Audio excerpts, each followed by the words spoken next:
나는 나를 참 잘 몰랐다. 그동안 나에 관해 너무 많은 오해를 해왔다. 나는 늘 최고의 선택을 해왔다고 믿었다. 그러나 이제 조금 알 것 같다. 모든 순간 내가 해온 결정들이 모두 옳거나 최선만이 아니었다는 사실을, 선택하고 결정을 내린 그 순간이 최고였을 뿐 몇 달, 아니 단 며칠만 지나도 언제든 실수가 될 수 있는 선택들이었단 사실을 말이다. 실수는 기본값이다. 인생에 있어서 짝꿍이다.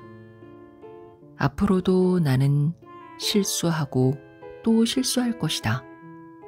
다만 실수를 대하는 방법을 배운 적이 없어서 힘든 것뿐이다.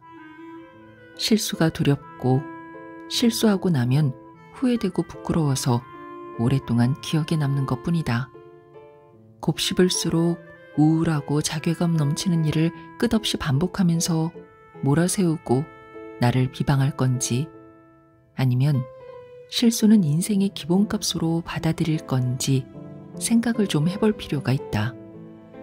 완성돼가는 내 삶에 꼭 필요한 에피소드를 민낯으로 받아들일 건지 선택이 좀 필요한 것뿐이다. 그럴 수도 있지. 처음이니까 잘 모를 수도 있지. 내가 맞는 줄 알았는데 틀릴 수도 있지. 중요한 건 그래서 어떻게 하느냐지. 난 그래도 해결할 수 있지. 이제야 나와 우리에게 들려주고 싶은 말이다.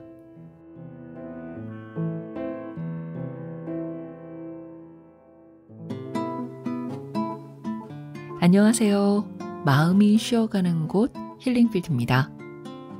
여러분은 평소에 하늘을 자주 보시나요? 저는 자주 올려다보는 편입니다. 하늘엔 빽빽한 건물도 없고 복잡한 차들도 없고 또 어딜 바라보든 다 하늘이라서 그게 저를 편안하게 만듭니다. 비가 내리는 하늘도 좋고 먹구름이 잔뜩 낀 하늘도 좋고 햇살이 따가운 한낮에도 그저 그대로 보여지는 하늘을 바라보면서 마음의 위안을 얻게 되는데요. 오늘 소개해드릴 책도 바로 그런 하늘처럼 우리를 조용히 내려다보며 마음을 다독여주는 이야기입니다. 칼럼니스트이자 강연가인 고윤 작가의 하늘을 봐 바람이 불고 있어입니다. 고윤 작가는 20대에 혈액암 투병을 겪으며 일찍이 삶을 깊이 들여다보게 된 사람입니다. 그 시간은 그로 하여금 겉보다 속을, 넓은 만남보다는 진솔한 관계를 바라보게 했습니다. 그 깊은 시선은 고스란히 이 책 속 글들에도 담겨 있습니다. 실수에 대한 두려움, 감정을 꾹꾹 눌러 담았던 날들, 애써 살아내던 그 모든 순간들 속에서 조금씩 자신에게 솔직해지는 법을 배워가는 이야기들. 그건 비단 작가만의 이야기가 아니라 우리 모두가 겪고 있는 삶의 한 조각들이기도 합니다. 그래서 이 책을 읽고 있으면 문득문득 내 마음도 들여다보게 돼요. 그리고 생각하게 되죠. 아, 나만 그런 게 아니구나. 이렇게 흔들리면서도 나아가고 있는 사람이 여기도 있구나. 오늘은 이 책 속의 따뜻한 글들을 함께 나누며 우리의 마음도 조용히 그리고 조금씩 진짜 나를 향해 걸어가 볼까 합니다. 우리 이러지 맙시다. 사업을 처음 시작한 친한 형은 깔끔하게 잘 차려진 사무실에 직원이 3명이나 있었다. 사무실에 처음 갔던 날 사장님이 된 형이 신선하고 놀랍기만 했다.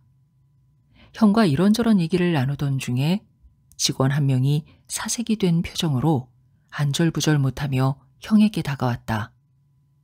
8년 만난 남자친구 어머니가 돌아가셨다며 오늘 일은 거의 다 마무리됐고 퇴근까지 3시간 남았지만 반차를 내도 좋으니 퇴근하게 해달라고 했다. 세상에, 요즘 같은 시대에 8년 동안 연애를 한 사람이 다 있다니. 속으로 생각했다. 이 정도면 거의 시어머니와 같은 상황이라고 볼 수 있을 것 같았다. 알잖아. 우리 회사는 원칙상 연차, 반차, 전부 전날 자정까지잖아. 그리고 직계가족도 아니잖아. 너무 놀랐다. 형이 만든 회사고 형만의 원칙에 따르는 게 맞다. 틀린 말도 아니다. 하지만 그렇게까지 해야 할 일인지 당황스러웠다. 내 얼굴이 화끈거렸다. 형은 회사 성공의 가장 중요한 요건으로 냉정한 이성을 최우선으로 하기로 했나 보다. 하지만 역사 속 대단한 성공담에는 이성과 감정을 조화롭게 균형 잡은 이들이 정말 많다. 냉정함을 유지했지만 인간적인 감정을 소홀히 하지 않은 이들이 수두룩하다. 현대의 기업가 중에도 이성적인 판단이 중요한 순간 감정의 흐름을 이해하고 때로는 자신과 상대를 적절히 녹여담아 전략적으로 행동했다. 성공적인 지도자들 역시 냉철함만으로 자신을 드러내지 않았다. 독재자도 그걸 잘 알아서 거짓 퍼포먼스를 꾸며서라도 대중의 환심을 사가며 독재를 일삼았다. 사전에서 냉정이란 단어 뜻을 찾아보니 생각이나 행동이 감정에 좌우되지 않고 침착함이라고 나온다. 감정에 좌우되지 않는다는 게 고려하지 않는다는 뜻은 아닐 거다. 내가 상대하는 대상은 감정을 가진 인간이다. 인간의 생존 방식을 쪼개고 쪼개서 모래알 만큼 작게 분류해 나가다 보면 인간이 곧 감정이라고 철학적 결론을 낼 수 있을지도 모른다. 그만큼 인간은 감정이라는 봄 바닥 위에 사는 존재다. 그러니까 냉정함이란 단어의 묵음 처리된 깊은 뜻에는 때로는 감정을 고려하면서도 이성적인 선택을 할 수 있는 상황적 능력이라고도 할 수 있지 않을까? 두 가지의 균형으로 더 나은 결정을 이끌어내는 힘이라고 말이다. 분명 감정을 조절하지 못하면 성공하기는 힘들다. 하지만 이심전심 감정의 뿌리를 인정하는 범위의 이성적인 판단은 기대 이상의 큰 이상적인 상황을 만들어줄지 모른다. 이미 이 사실을 역사와 현대 지도자, 성공한 사업가들이 증명했다. 인간의 기본 감정까지 무시하고 냉정하게 행동하는 사람들은 세상을 등지고 서 있는 사람 같다. 세상에서 잘나고 잘 살려고 돈 버는 거면서 세상 등지고 서 있는지도 모르고 앞으로 전진을 외친들 그 외침을 듣고 함께 나갈 사람은 없다. 결국은 소외돼 가고 있는 줄도 모를 뿐. 다만 시간이 더 지나야 알게 될 일일 뿐이다. 더 탄탄해지는 게 아니라 지금 서 있는 자리를 위태롭게 바닥부터 갉아내는 걸 모르는 것 같다. 감정과 이성은 서로 다른 양극이 아니다. 이 둘은 서로 유기적으로 합해졌다 조금 멀어지기를 반복하면서 언제나 함께하고 있다. 고로 잘 쓰는 놈이 강자다. 감정을 이성적으로 다스리는 현실적인 7가지 방법. 강한 감정이 찾아오면 잠깐 멈춘다. 즉시 반응하지 않고 5초만 참으면 후회할 말을 줄일 수 있다. 마음이 불안할 때는 그 감정을 글로 써본다. 눈으로 객관화하면 감정이 덜 위협적으로 느껴진다. 감정을 인정한 뒤 이 감정이 나에게 유리할까 질문한다. 감정이 옳은지 그른지를 판단하는 대신 그 유용성을 따져본다. 스스로에게 친구라면 어떻게 조언할까라고 묻는다. 타인의 입장에서 생각하면 의외로 해답이 보인다. 감정이 과도할 때는 일부러 몸을 움직여 본다. 산책이나 스트레칭 같은 간단한 신체 활동만으로도 기분 전환이 가능하다. 중요한 결정은 감정의 파도가 지나간 다음 내린다. 감정은 바람처럼 지나가지만 결정의 영향은 오래 지속된다. 작은 감정의 변화에도 스스로를 너무 자책하지 않는다. 감정이 흔들리는 건 인간적이고 자연스러운 일이니까. 여러분, 이 시 한번 읽어보세요. 꽤 많이 퍼진 시 한 편이 있다. 늦게 한글을 배워서 쓴 어느 할머니의 시다. 어린 시절 내 동생 공부시키려고 나는 글을 못 배웠네. 젊어서는 눈치로 살았네. 자식 낳고 살면서 글을 못 배운 것이 후회되어 60대 중반 돼서야 글을 배우게 되었네. 동생한테 글 배우러 다닌다 하니 내 동생이 언니 미안해 하고 말하네. 나는 괜찮아 했네. 왜냐하면 지금 나는 행복하니까. 황민순.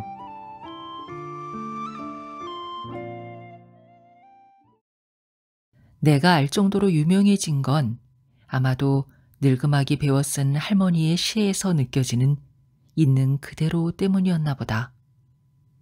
작가면서 노인복지관에서 글을 가르치는 아는 강사님의 말로는 할머니 할아버지 분들과 수업하면 배울 게 많다고 했다.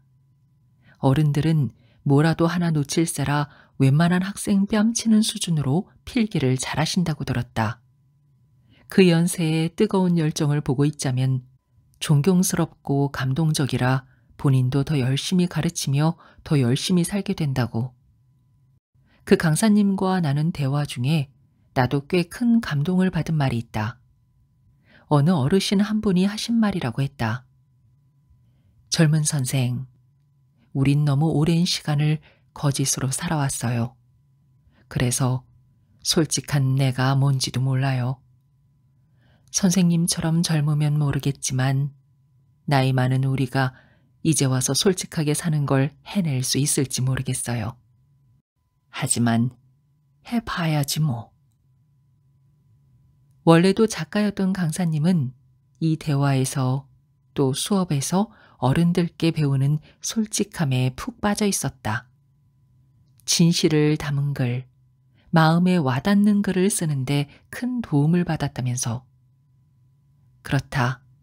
황민순 할머니의 시에는 화려한 말이 없다. 젊어서는 눈치로 살았네라는 글의 솔직함만 가득 담겨 있다. 이 기회로 내가 이 솔직함을 배우지 못했다면 나는 어쩌면 60이 아니라 7, 80까지 배우지 못할 뻔했다. 착한 척, 이해심 많은 척, 무섭지 않은 척, 상처받지 않은 척, 잘하고 있는 척, 조바심 나지 않은 척, 잘 풀리고 있는 척. 쓰라면 한 바닥 넘게 쓸 수 있을 것 같은 그 많은 척을 하고 사느라 바빠서 솔직하게는 못 살 뻔했다. 솔직하게 말하면 사람들이 나를 약한 사람으로 볼 것 같았다. 솔직하게 말해서 약점이 될까봐 걱정했었다. 약점 잡히고 싶지 않아서 정교하고 교묘하게 위장하며 감정을 감추기에 급급했다. 그나마 다행이다. 늦지 않고 알게 돼서. 더 늦게 할아버지 돼서야 주먹으로 답답한 가슴 두드리면서 나답게 못 산 나 때문에 열받지 않게 돼서. 그냥 쌓인 거야. 짜증이나 뭐 그런 것들이. 싸움의 이유는 늘 명료해 보인다. 그러나 그 갈등의 본바닥은 전혀 단순하지 않다. 어릴 때부터 30을 넘긴 지금까지 여전히 툴툴거리며 사는 날 보면 그렇다. 80이라고 뭐가 다를까? 무슨 소리야? 네가 잘못했지? 네가 먼저 이렇게 저렇게 말했잖아. 이 대화 하나도 셀 수 없는 깊이까지 파고들어서야 갈등의 진짜 원인을 알아낼 수 있다. 지금까지 이 지구에서 손가락 지문이 완전히 일치하는 사람은 없다고 한다. 겉모습이나 내면이 아주 많이 닮은 사람도 완전히 같을 수 없다는 걸 가르치려는 신의 배려 같다. 너희 모두는 원래 모두 달라라고 직접적으로 말해주는 대신 말이다. 하지만 나는 나와 다른 생각을 하는 내가 싫다. 심기가 불편하고 개슴칠에 눈이 감긴다. 그렇게 생각의 다름은 하나씩 쌓이다 때때로 분명한 이유도 없이 너와 나 사이에 상처를 주고받는 매우 자연스러운 관계를 만든다. 말 그대로 눈에 꿀이 뚝뚝 떨어지고 있는 연인도, 너무 좋아서 이 세상 한평생 같이 살아보자고 맹세한 부부도 갈등은 관계의 기본값이란 걸 곧 알게 된다. 심해 같은 깊은 사랑도 서로 다른 종자로 빚어진 태생의 한계 앞에서는 순간적인 갈등에서 튀어나온 불쾌감을 안고 흔들리며 살 수밖에 없는 것이다. 미국의 심리학자 제임스 힐머는 전쟁에 대한 끔찍한 사랑에서 전쟁이란 정치와 경제적 이해관계로만 일어나는 게 아니라 인간 내면에 가라앉은 무의식적 충동이 일으키는 충돌의 결과라고 했다. 그렇다. 표면적으로 싸움이란 사건의 개요도 있고 원인도 있고 설명할 수 있는 기승전결이 있다. 그러나 사소하거나 거창한 우리의 모든 싸움의 진짜 속내는 조금씩 쌓여 골문 불만의 불씨가 새어나온 결과다. 생각해보면 내가 겪은 모든 갈등도 하찮은 이유에서다. 피곤한 마음으로 퇴근하다 들른 편의점에 하필 내가 찾는 음료가 품절일 때 그 언짢음을 뒤로하고 집으로 돌아오는 길에 전화한 친구가 대뜸 "뭐해?" 하고 물었을 때 나는 짜증이 났다. "야, 이 시간에 뭐 하겠냐? 퇴근하지. 나중에 전화할게. 걸어가는 중이야." 툭. 말을 뱉고는 전화를 끊었다. 이렇게 사소하게 시작하거나 작게 쌓인 불만들은 전혀 상관도 없는 곳에서 엉뚱하게 터뜨릴 폭탄으로 슬슬 제조돼 가고 있었던 것이다. 그 엉뚱하고 거대한 갈등들은 모두 분명한 이유가 있었다. 상대의 행동이 잘못됐기 때문이고 나는 잘못이 없기 때문이라고 생각했다. 그러나 이제 나는 안다. 결국 그 갈등의 대부분은 내가 감당하지 못한 감정이 그 순간 폭발한 결과였다는 걸 말이다. 한 발 뒤로 물러나 싸움을 돌이켜보면 대부분 내가 기분 나빴다는 기본적인 이유에서 시작됐다는 걸. "나 지금 너 때문에 진짜 기분 나쁘거든?" 를 똑똑하고 사리분별 잘하는 단어를 들이대며 논리로 포장해서 내 감정을 보호하려 들었다. 나는 너의 그런 말 행동 때문에 상처받았다는 게 진짠데 이 상처라는 단어가 쓰기에 미묘해서 내 배짠이 나약해 보이겠고 우스워 보이겠기에, 그래서 우린 이성이라는 가면을 바짝 당겨 쓰고 감정을 가려 쓰는 것이다. 나도 너도 우리 모두도. 하지만 감정은 가릴수록 내면 깊은 곳에서 다양한 씨앗으로 단단하게 뿌리를 내린다. 그 씨앗이 좀 심하면 분노나 적대감으로 자라날 테고 조금 덜하면 방어적 습관적 짜증, 예민함 정도로 자라게 되지 않을까. 그렇다면 이 싸움의 근본 뿌리를 아예 사라지게 할 방법이 없는 걸까? 나도 정확한 해답은 모른다. 다만 나는 나만의 방법 하나를 찾아 놓았다. 그 방법은 숨이다. 고급스러운 단어로는 호흡이다. 갈등이 불쑥 치밀어 오르는 순간 그 찰나의 1초에 호흡을 초집중해 본다. 그 몇 초가 제어하지 못한 말을 막아주고 조금 더 진짜 나와 가까운 말로 내뱉게 해주고 있다. 때때로 힘든 시즌에 놓이거나 답답한 마음 때문에 여유를 찾고 싶을 때 커피 한 잔의 여유를 떠올리듯 잠시 숨을 고르고 그저 숨에 집중하다 서서히 생각의 주제로 넘어간다.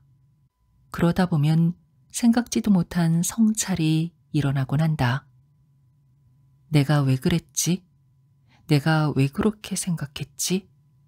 내가 왜 그렇게까지 화를 냈지? 같은 내용의 버전은 각각이지만 분명한 건 내가 그 모든 상황에서 정당했던 게 아니라 그저 숨 쉴 틈 없이 행동한 이유가 더 컸다는 걸 알았다. 모든 질문에 해답이 곧장 있을 리 만무하나 스스로 떠올린 질문 속에서 조금씩 성장해가는 나를 느낄 수 있다는 건 잔잔한 기쁨이다. 중요한 건 나 스스로에게 질문을 던졌다는 것 자체다. 비슷한 상황들은 앞으로도 끝없이 일어나겠지만 조금 너그러운 시선으로 자신에게 묻게 되길 바란다. 나는 왜 이렇게 화가 났을까? 내가 화내는 진짜 이유는 뭘까? 내가 진짜로 원하는 건 뭘까? 라고. 10초 만에 화를 다스리는 7가지 방법. 크게 숨을 들이마시고 천천히 내쉰다. 혀를 입천장에 붙이고 3초간 가만히 있는다. 손을 주먹 쥐었다가 펴면서 긴장을 풀어준다. 지금 당장 해결할 수 없는 일이라면 한 발 물러선다. 눈을 감고 지나갈 감정일 뿐이라고 되낸다. 상대를 이기려 하지 말고 이해하는 쪽으로 방향을 튼다. 화를 내도 바뀌지 않는다면 그 감정을 내려놓는다. 무라카미도 하는 걸 내가 뭐라고. 나는 달려가면서 그저 달리려 하고 있을 뿐이다. 나는 원칙적으로 공백 속을 달리고 있다. 거꾸로 말해 공백을 획득하기 위해 달리고 있다고 말하는 것이 맞을지도 모른다. 무라카미 하루키의 말이다. 하루키의 달리기 사랑은 유명하다. 매일 10km를 달리는데 이렇게 달리기가 만들어준 체력이 오랜 글쓰기의 밑바탕이라고 했다. 언젠가 지인 한 명도 나에게 요즘은 달리기가 유행이라는 말을 한 적이 있다. 당시에는 운동의 한 종류로 말하는 걸로 착각했지만 그가 말한 것은 러닝, 즉 뛰는 것 자체가 유행하고 있다는 말이었다. 그로부터 한참 지나서 하루키가 말한 달리기의 의미, 지인이 말한 그 달리기의 진정한 의미를 나도 알게 되었다. 많은 강연, 글쓰기와 여러 사람을 만나며 속에서부터 에너지는 소리 없이 빠르게 소진되고 있었다. 그런 내 안의 지침을 느끼면서도 어떻게 무엇으로 채워야 할지 알 수 없었다. 한편으로 번아웃이 오면 어쩌나 하는 불안을 느낄 때쯤 운명처럼 무라카미 하루키의 소설 달리기를 말할 때 내가 하고 싶은 이야기를 읽게 된 것이다. 하루키는 책에서 달리기의 깊은 효능까지 여러 사람에게 전하려는 듯 보였다. 체력을 높여주는 달리기는 몸뿐 아니라 정신에까지 강한 힘을 갖게 한다고 말이다. 달릴 때 조각으로 흩어져 있던 생각이 서로 연결돼 하나의 덩어리가 되고 필요 없이 뇌 속 어딘가에 박혀있던 쓸모없는 생각들은 자연스레 비워진다고 했다. 힘이 남아있어도 오버페이스를 경계하며 인내심을 기를 수 있었고 그렇게 남긴 힘은 내일 또다시 달릴 수 있는 미천이 되줬다고 말했다. 이렇게 달리기로부터 얻은 원천에 보이지 않는 힘의 원리를 글쓰기에도 똑같이 적용한 하루키는 꾸준히 쓰는 것, 오버페이스하지 않는 것, 내일을 위해 인내하는 것을 자기 삶의 원칙으로 의지하며 건재한 모습을 글로써 모두에게 증명하고 있다. 세계가 아는 하루키라는 작가도 이렇게 기본적인 자신의 룰을 만들고 지키며 글을 쓰는데 하물며 내가 무슨 용 빼는 재주가 있다고 정신에만 유지하며 모든 게 다 잘 될 거라고 하고 있는지 의문이 들었다. 병든 정신은 몸을 실제로 망가뜨리고 그렇게 망가진 몸은 다시 정신을 해치는 걸 너무나 잘 알면서 말이다. 하루키의 책, 지인과의 대화, 내가 처한 피로감이 한데 어우러져 한순간 나에게 달리기라는 명약이 전달된 느낌이다. 그렇다. 정신과 체력은 유기적으로 연결돼 있다. 정신력만으로 뭔가를 해내려는 지혜롭지 못한 선택은 그만큼 육체를 돌보지 않겠다는 말과 같다. 어느 쪽이든 제대로 지속적으로 원하는 순간까지 작동될 리 없다. 모든 스스로를 아프게 할 것이다. 급히 해낼 프로젝트가 있을 때마다 체력은 내 발목을 잡았다. 그럴 때면 정신력으로 대부분 그 부족함을 채워버리곤 했다. 카페인 음료든 각성 음료든 뭐든 몸에 집어넣으며 마치 강한 정신력을 무장한 것처럼 마냥 버텨냈다. 때로는 그렇게 애써 일을 끝냈을 때 성취감보다 무기력함을 느꼈다. 이런 순간들이 쌓이면서 사람들이 말하는 번아웃의 의미를 조금은 알게 된 듯하다. 내가 하루키처럼 또 근래 많은 사람처럼 체력을 예전부터 갖춰왔다면 어땠을까? 아마 많은 것들을 더 나은 방향으로, 더 깊은 영감으로 해낼 수 있었을 것이다. 이제야 왜 많은 사람이 달리기를 하는지 알 것 같다. 하루하루 살아내면서 자신의 꿈과 목표, 때로는 그저 매일의 하루를 평범하게 지속하기 위해서 그들은 달리고 있다. 이제 내가 아는 달리기는 달리기 그 자체의 단어 이상의 의미가 되었다. 걷거나 뛰는 시간을 틈틈이 찾아 밖으로 나갔을 때의 그 느낌. 세상은 삶을 느낄 수 있는 다양한 냄새가 있다. 우리 잘 살아가요. 함께, 같이. 우린 아직 젊잖아요. 세상을 살다 보면 부족한 것 투성이라 저마다 각기 다른 결핍이 있다. 그 중에 제일 부족한 게 돈일 테고, 그 다음이 시간, 믿고 의지할 사람, 그리고 평온한 마음 정도가 가장 급하고 아쉬운 것들이지 않을까 싶다. 영화 이터널 선샤인의 주인공 조엘은 어느 평범한 출근날 아침 무작정 몬테나행 기차에 올라탄다. 하지만 우리 대부분은 어느 날 아침 무작정 몬테나행 기차를 탈 수 없다. 힘들면 잠시 쉬어가라는 말을 빈번하게 듣지만 어느 누구 하나 편하게 잠시 쉬었다는 얘기는 듣기 어렵다.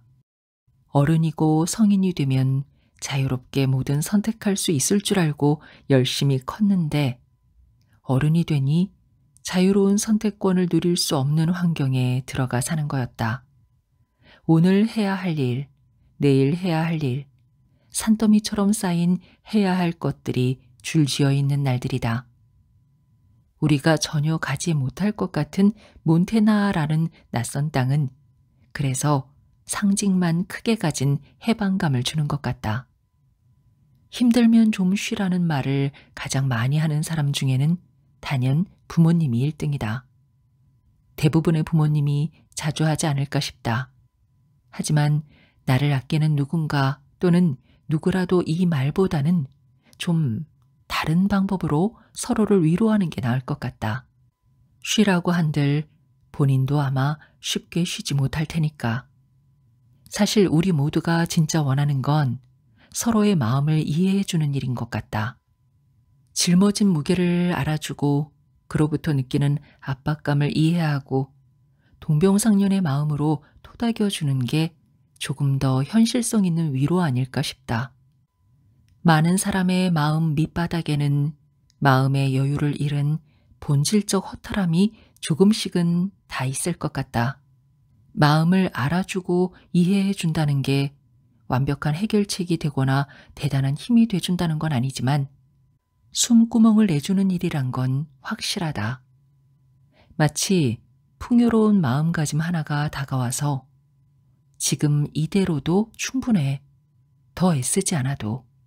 라고 말해주면 그 순간 온몸에 온기가 퍼질 것이다.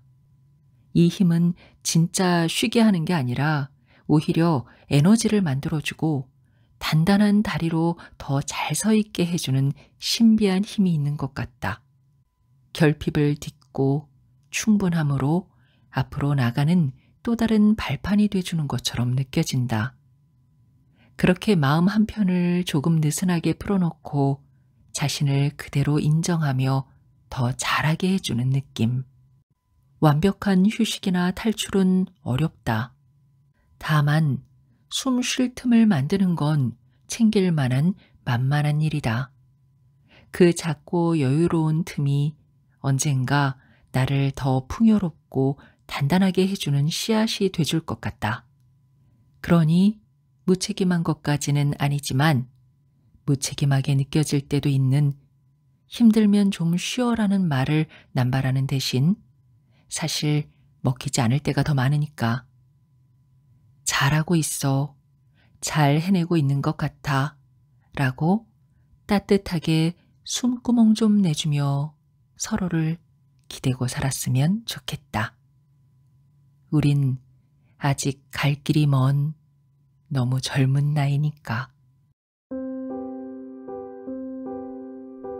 지금까지 스노우 폭스북스에서 펴내고 서진이 엮은 고윤의 하늘을 봐 바람이 불고 있어 였습니다.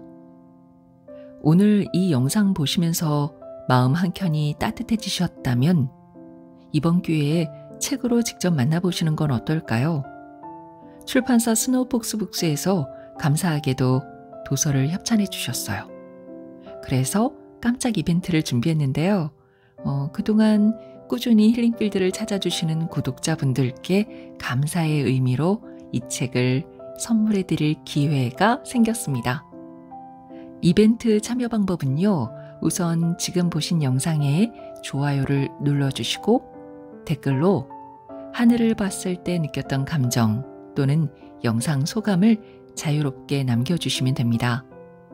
진심 어린 댓글을 남겨주신 분들 중에서 5분을 추첨해서 하늘을 봐 바람이 불고 있어를 보내드리겠습니다. 당첨자 발표는 일주일 후에 커뮤니티 게시판을 통해 안내해드리겠습니다. 도서를 제공해주신 스노우 폭스북스와 고윤 작가님께 감사를 드리고 따뜻한 마음을 함께 나눌 수 있는 이번 이벤트에 많은 참여 부탁드리겠습니다.